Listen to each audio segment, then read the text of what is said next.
예, 그 디모데전서는요, 그 별명이 목회서신이라고 되어 있습니다.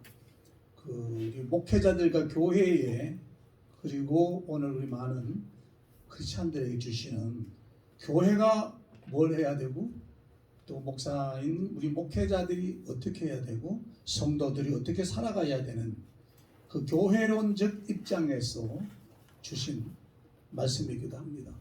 코로나 이후에 교회가 무엇인가 또 교회란 무엇인가에 대한 재조명이 필요하다는 시점에 와 있는 것 같습니다.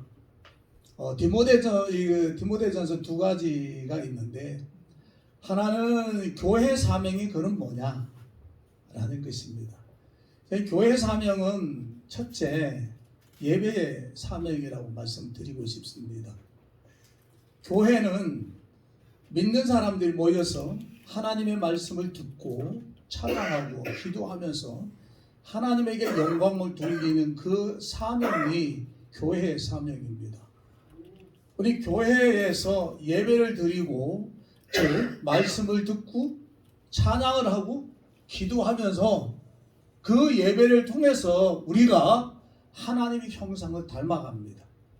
예배를 통해서 내가 예수 그리스도를 닮아져 가는 거죠. 요즘은 굳이 인터넷이 많이 발달했지 않습니까? 그래서 집에서 말씀을 들을 수도 있고 성경을 볼 수도 있고 기도할 수도 있고 찬송할 수도 있는데 굳이 교회 가서 예배를 드릴 필요가 있겠나 하는 사람들이 적지 않습니다. 즉 무교회론주의자들이 많아지고 있는 거죠. 근데 사실은 성경 히브리서에 가보면은 그럼에도 불구하고 너희는 모이기를 힘쓰라 그럽니다. 교회의 사명은 바로 예배입니다. 우리가 예배를 그냥 드린다기보다는 예배를 드림으로써 나를 쳐서 복종시키는 내 자신의 인격이 형성되고요.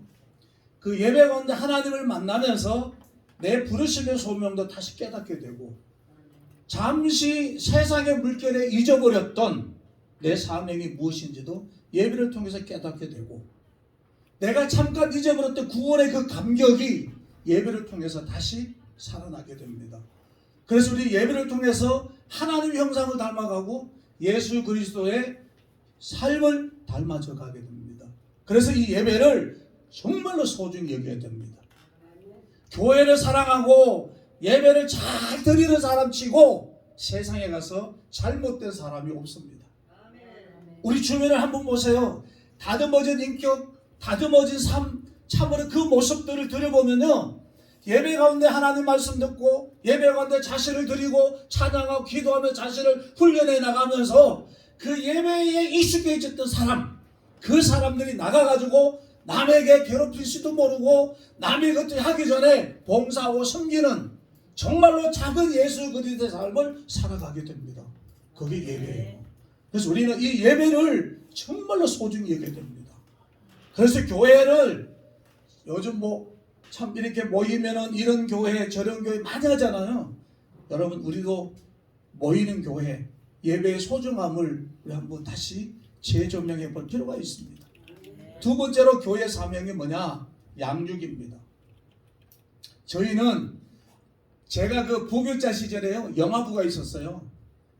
태중에부터 미취학까지 그 영아부에 가보면은 젊은 신혼부부가요 임신했는 아이를 이렇게 안고 하나님을 예배드리고 다듬으면서 기도합니다.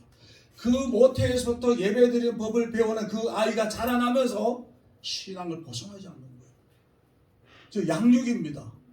하나님의 말씀을 가르치고 양육하고 또 성경을 통해서 양육하기도 하고요. 교회 20명, 30명, 50명 새신자들 오면요. 새 가족부들이 바빠져요. 왜? 그 사람들을 성경을 가르치고 말씀을 가르치고 그렇게 공부를 가르치게 되거든요. 그것도 중요하지만 더 중요한 거는 예배 가운데 말씀을 들으면 제가 양육이 되는 거예요. 하나님의 말씀을 들음으로써 믿음이 성장하게 되고요.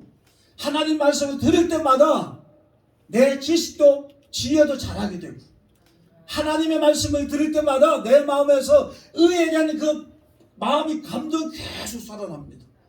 그러면서 내가 무엇을 해야 되고 내가 어떻게 살아가야 되는지를 알게 되는 거예요. 그래서 교회는 사명은 양육입니다. 믿음이 있는 만큼, 배운 만큼, 들은 만큼 믿음이 커진 사람이 나가서 큰 일을 하게 되고, 믿음이 작은 사람은 나가서 작은 일을 하는 거예요. 믿음의 그릇만큼 해요.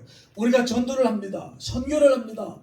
그런데 그것도 배운 대로, 말씀을 통해 배우고 예배를 통해서 배우고, 그런 배운 대로 나가서 선교하고 전도 한번 해보세요.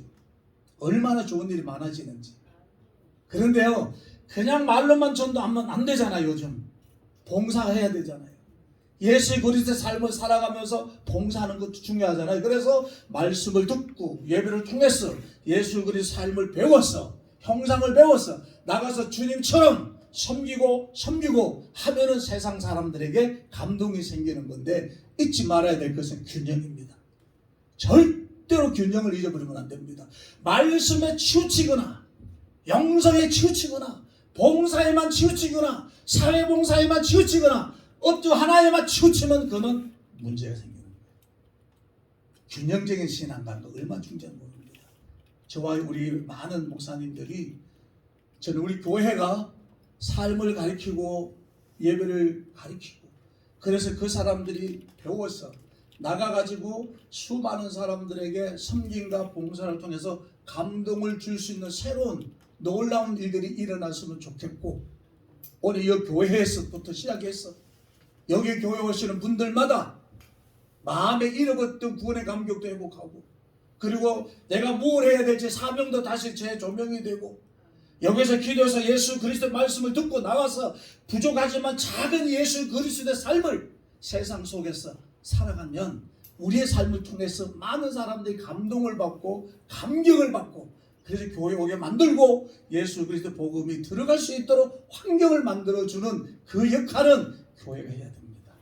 네. 오늘 이 자리에 모인 저와 우리 많은 사랑하고 존경하는 목사님들, 이제는 우리 교회의 사명 지켜야 되고, 예배의 사명 지켜야 되고, 양육의 사명은 지켜야 되고, 오늘 우리 여기 목사님 교회에 그런 훈련되고 예수의 삶을 살아가는 많은 분들이 나가서 그 사람을 통해서 많은 사람들이 다시 예수 그리스도에게 돌아오게 만들어지는 그 놀라운 은혜가 저와 여러분들이 있게 되기를 바라고요. 교회가 참 필요하다. 정말로 예배에 목숨을 걸어야 된다. 이 귀한 사명을 저와 우리 귀한 존경하고 사랑하는 목사님들과 같이 공유하면서 한번 잘 실천을 옮기고 사명 감당할 수 있게 되기를 간절한 마음으로 제가 말씀을 드립니다. 감사합니다.